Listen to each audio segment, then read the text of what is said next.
1 डिसेंबर पासून या गाड्यांना पेट्रोल डिझेल मिळणार नाही। संपूर्ण महाराष्ट्रामध्ये नियम लागू होणार। पूर्वी सर्व गाड्यांना सरसकट पेट्रोल डिझेल मिळायचं, पण आता हे कागदपत्र दाखवल्याशिवाय पेट्रोल डिझेल तुम्हाला मिळणार नाही। सरकारने लागू केले आहेत 4 नवीन नियम।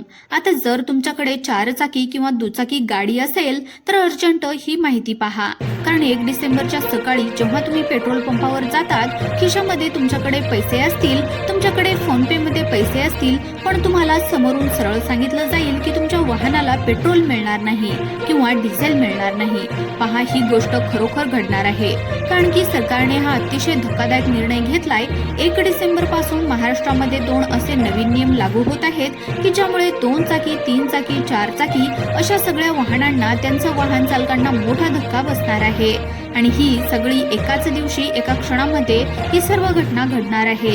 त्यामुळे तुम्ही जर ही माहिती चुकवली, जर हा व्हिडिओ चुकवला, व्यवस्थितपणे पाहिला नाही, तर तुम्हाला उद्या पंपावर उभं राहून हात जोडावे लागतील, तरी सुद्धा तुम्हाला पेट्रोल किंवा डिझेल मिळणार नाही। आता कशा पद्धतीने ही नियमाची अंमलबजावणी होणार आहे, कोणत्या वाहनांना 1 तारखेपासून पेट्रोल मिळणार नाही आणि कोणत्या वाहनांना पेट्रोल मिळणार आहे, ते 4 नवीन नियम कोणते आहेत की जे प्रत्येक नागरिकाला पाळावे लागतील, चला जाणून घेऊयात संपूर्ण सविस्तर माहिती। राज्य सरकारचा हा अतिशय नवीन नियम लागू झालेला आहे, ज्यामुळे आता प्रत्येक गाडीला पेट्रोल डिझेल मिळणार नाही। सरकारने तपासणी करण्यासाठी प्रत्येक पेट्रोल पंपावर अत्याधुनिक कॅमेरे बसवले आहेत। अशी कॅमेरे आहेत की तुमची गाडी पेट्रोल पंपावर गेली की तुमच्या गाडीच्या नंबर प्लेटवरून तुमच्या गाडीची माहिती केंद्र सरकारकडे जाणार आहे। एक सरकारी डेटाबेस आहे, त्या डेटाबेसमध्ये ती माहिती चेक होणार आणि 3 सेकंदाच्या आतमध्ये तुम्हाला पेट्रोल द्यायचे की नाही तसा मेसेज येईल। पूर्वी हे काय सगळे नियम दिल्लीमध्ये लागू करण्यात आले होते आणि दिल्लीमध्ये 500 पेक्षा जास्त पेट्रोल पंपावर अशा प्रकारचे कॅमेरे बसवण्यात आले होते आणि ज्यामुळे एका महिन्यामध्ये 20 लाखापेक्षा जास्त गाड्यांना पेट्रोल किंवा डिझेल नाकारण्यात आलं होतं। आता तीच कारवाई महाराष्ट्रामध्ये होणार आहे।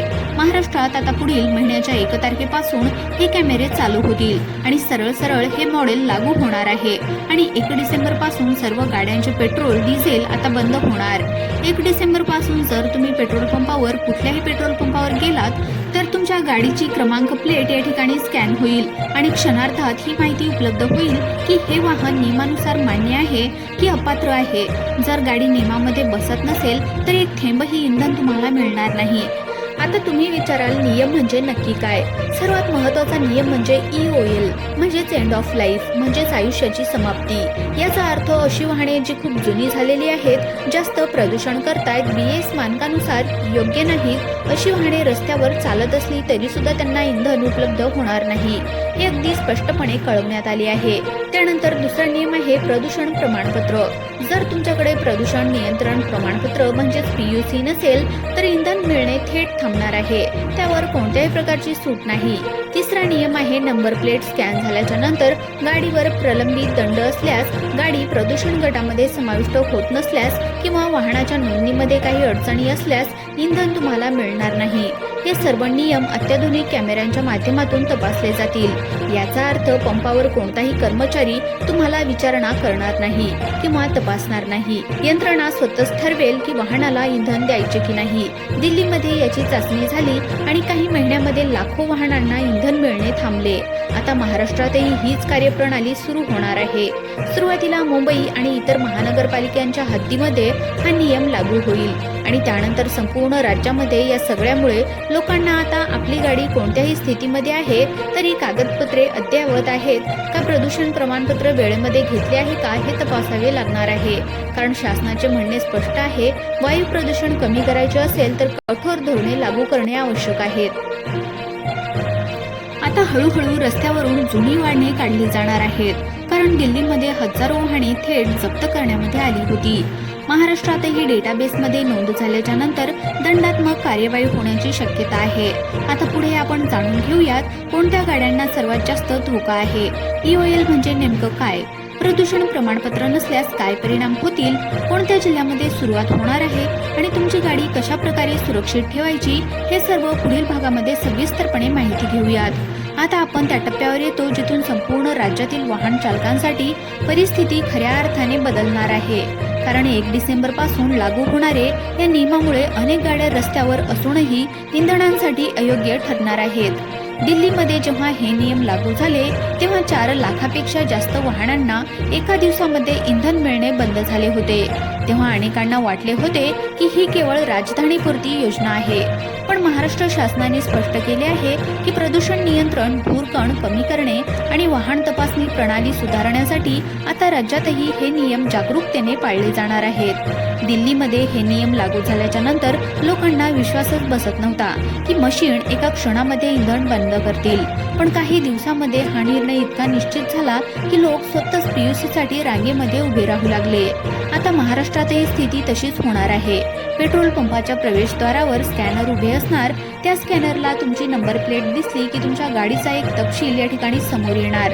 त्यामुळे हे नियम सुरू होण्याअगोदरच लाखो लोकांकडून प्रदूषण प्रमाणपत्र काढले जात आहे, कारण नव्या प्रणालीमध्ये प्रदूषण प्रमाणपत्र नाही, इंधन नाही हा नियम लागू होणार आहे। म्हणून तुम्ही विचाराल हे सगळं अचानक का? कारण महाराष्ट्रातील शहरामध्ये वायू प्रदूषण धोकादायक पातळीवर पोहोचत आहे।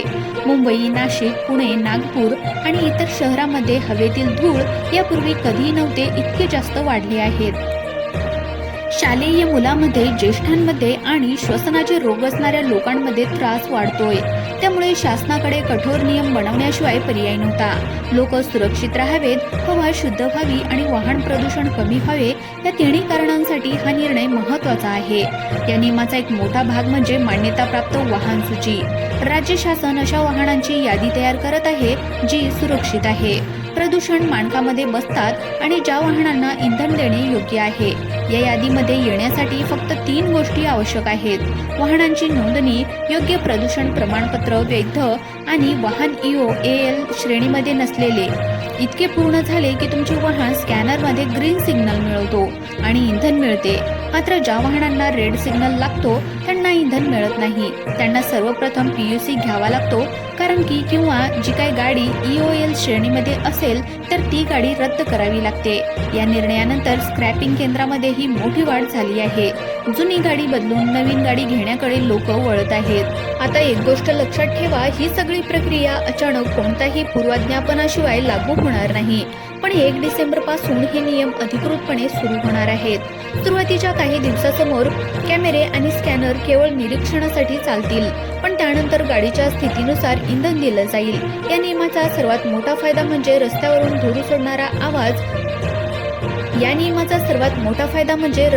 धूर सोडणाऱ्या गाड्या तसेच आवाज करणाऱ्या गाड्या, प्रदूषण करणाऱ्या गाड्या कमी होतील। रात्रीच्या वेळीही शहरामध्ये हवा स्वच्छ जाणवू लागेल आणि प्रदूषण घटल्यामुळे श्वसनाचे रोग कमी होणार आहेत। यासोबत दुसरा फायदा म्हणजे वाहन तपासणी व्यवस्थित केल्यामुळे गाड्या अधिक सुरक्षित होत जातील, अपघात कमी होतील। शासनाचे म्हणणे आहे की पुढील काही महिन्यांमध्ये जे वाहन या नियमांच्या बाहेर पडतील त्यांच्यावर मोठा दंड लावला जाईल। त्यामुळे आता प्रत्येक वाहन चालकांसाठी PUC नोंदणी क्रमांक, विमा आणि गाडीची तांत्रिक स्थिती योग्य ठेवणे अत्यंत महत्त्वाचं असणार आहे।